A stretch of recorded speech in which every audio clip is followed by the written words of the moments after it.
5 seconds to go.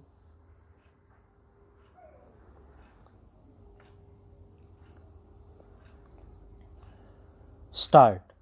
It is thus settled law that normally when an appointed authority or the disciplinary authority seeks to suspend an employee pending inquiry or contemplated inquiry or pending investigation into grave charges of misconduct or defalcation of funds or serious acts of omission and commission, the order of suspension would be passed after taking into consideration the gravity of the misconduct sought to be inquired into or investigated and the nature of the evidence placed before the appointing authority and on application of the mind by disciplinary authority.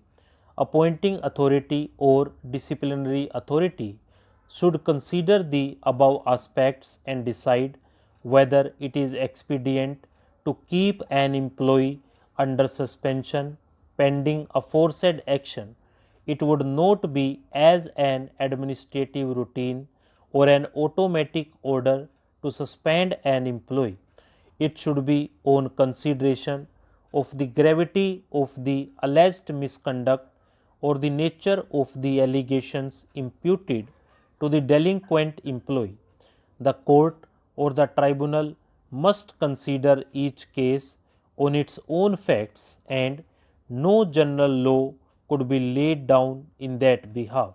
Suspension is not a punishment but is only one of forbidding or disabling an employee to discharge the duties of office or post to avail further opportunity to perpetrate the alleged misconduct or to remove the impression among the members of service that dereliction of duty would pay fruits and the offending employee could get away even pending inquiry without any impediment or to prevent an opportunity to the delinquent officer to scuttle the inquiry or investigation or to win over the witnesses or the delinquent having had the opportunity in office to impede the progress of the investigation or inquiry, etc. It would be another thing if the action is actuated by mala fides, arbitrary or for ulterior purpose. The suspension must be a step in aid to the ultimate result of the investigation or inquiry.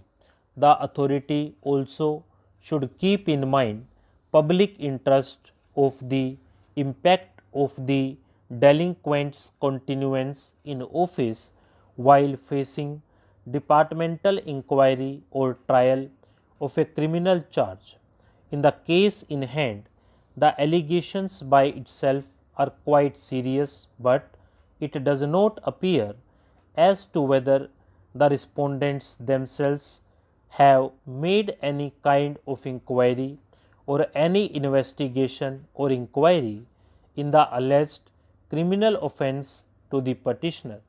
The respondents have not even whispered in the entire counter affidavit that they collected any material from the said news channel or otherwise found that the matter requires some investigation or inquiry against the petitioner in respect to any alleged criminal offence, though it is said that they have referred it to CBI, but whether any case has been registered by CBI for making investigation or inquiry into an alleged criminal offence has also not been stated in the counter affidavit.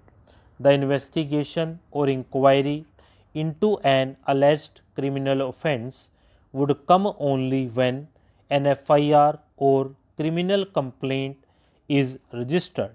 Thus, in our view, the order of suspension has been passed without satisfying the requirement of Rule 10.1 of 1965 rules. Stop.